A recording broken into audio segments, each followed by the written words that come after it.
আমরা জাতীয় নির্বাচনে কোনো শঙ্কা দেখি না, তবে আমরা একটু উদ্বিগ্ন যে কিছু কিছু সংখ্যক ব্যক্তি অথবা রাজনৈতিক দল তারা অযথা অযাচিতভাবে এই শঙ্কা সৃষ্টি করবার চেষ্টা করছেন।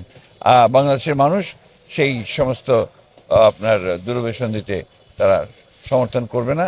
যথাসময়ে নির্বাচন অনুষ্ঠিত হবে এবং সেই নির্বাচন জনগণের কাছে গ্রহণযোগ্য হবে, জনগণের পার্টিসিপেশন হবে বলে আমি বিশ্বাস। অরাজনৈতিক অগণতান্ত্রিক চরম নিষ্ঠুর পরিবেশের মধ্য দিয়ে ঠাকুরগাঁ বিএনপি কাজ করেছে।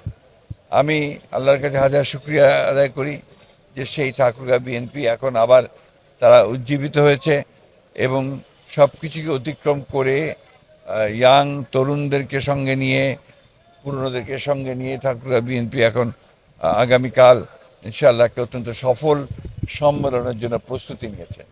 আমি বিশ্বাস করি যে এই প্রস্তুতি ভালো হচ্ছে এবং আমি এটাও বিশ্বাস করি যে আগামীকালের সম্মেলনের অত্যন্ত সফল হবে।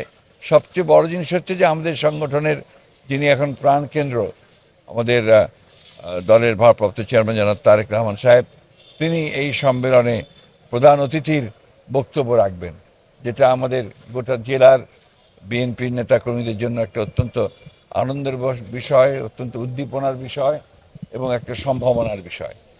আমি আশা করি যে ঠাকুরগাঁয়ের এই সম্মেলন ঠাকুরগাঁ বিএনপির জন্য একটা নতুন দিগন্তের সৃষ্টি করবে।